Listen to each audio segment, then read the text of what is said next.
The Zosterophylls are a group of extinct plants. The taxon was first established by Banks in 1968 as the subdivision Zosterophyllophytina. They have since also been treated as the division Zosterophyllophyta and the class Zosterophyllopsida. They were among the first vascular plants in the fossil record, and had a worldwide distribution. They were probably stem group lycophytes, forming a sister group to the ancestors of the living lycophytes. By the late Silurian a diverse assemblage of species existed, examples of which have been found fossilized in what is now Bathurst Island in Arctic Canada. Morphology. The stems of Zosterophylls were either smooth or covered with small spines known as venations, branched dichotomously, and grew at the ends by unrolling, a process known as circinate venation. The stems had a central vascular column in which the protoxylem was exarched and the metaxylem developed centripetally. The sporangia were kidney-shaped, with conspicuous lateral dehiscence, and were borne laterally in a fertile zone towards the tips of the branches. The Zosterophylls were named after the aquatic flowering plant Zostera from a mistaken belief that the two groups were related.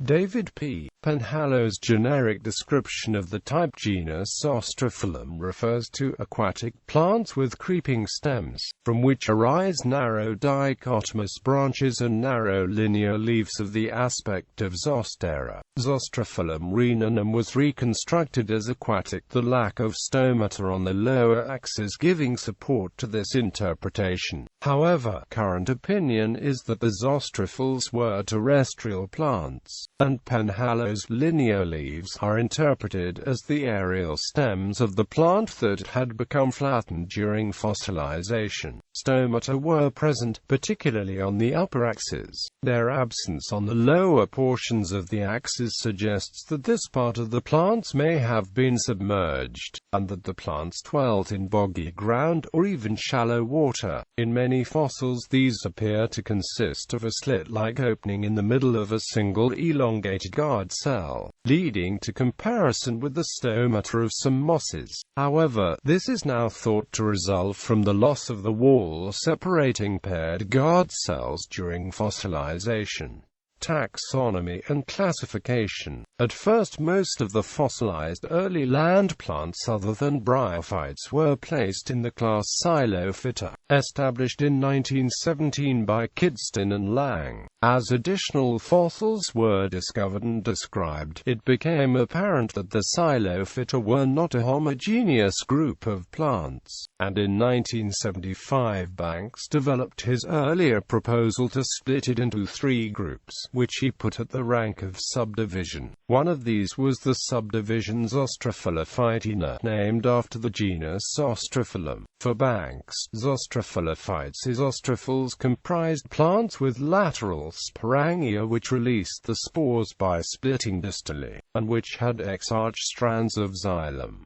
Banks' classification produces the hierarchy: division Trichiata, subdivision Zosterophyllophytina equals Zosterophyllophytes, Zosterophylls, subdivision Lycophytina equals lycopods, plus other subdivisions. Those who treat most of the extant groups of plants as divisions may raise both the Zosterophylls and the Lycophytina sensu. Banks to the rank of division Zosterophyllophyta equals Zosterophyllophyls, Zosterophyllophytes, division Lycophyta equals lycophytes. In their cladistic study published in 1997, Kenrick and Crane provided support for a clade uniting both the Zosterophylls and the lycopsids, producing a classification which places the Zosterophylls in a class Zosterophyllopsida of the subdivision Lycophytina, division Trichiata, subdivision Lycophytina equals lycophytes, class Zosterophyllopsida equals Zosterophylls,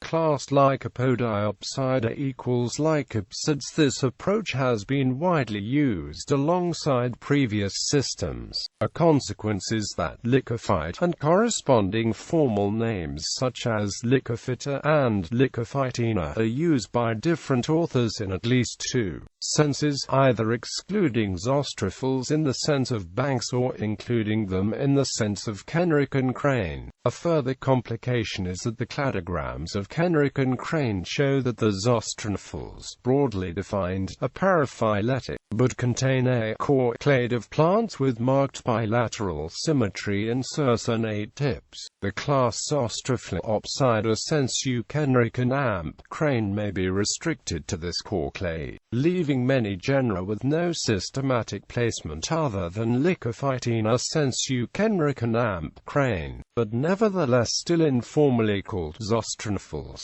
Under whatever name and rank, the Zosterophylls have been divided into orders and families, e.g., the Zosterophyllophyls containing the Zosterophyllophyta and the Sordoniales containing the Sordoniaceae. Since the publication of cladograms showing that the group is paraphyletic, divisions of the class have been less used, being ignored. For example, in the 2009 Paleobotany textbook by Taylor et al., Phylogeny and Genera. In 2004, Crane et al. Published a unified cladogram for the polysporangiophytes, based on cladistic analyses of morphological features. This suggests that the Zosterophylls were a paraphyletic stem group related to the ancestors of modern lycophytes. Genera which are included at or around the Zosterophyll position in the cladogram have otherwise been included in the group by at least one source, and hence may be considered Zosterophylls in the broad sense, are listed below. B equals included by Banks in his 1975 description of Zosterophyllophytina. Genera may not be assigned to this group by other authors. For example, Ghedoghedo was regarded by Howe et al., who named the genus as having evolved separately from the lycophytes, so that its taxonomic placement was uncertain. Other genera, such as Ghedoghedo, may be members of this group.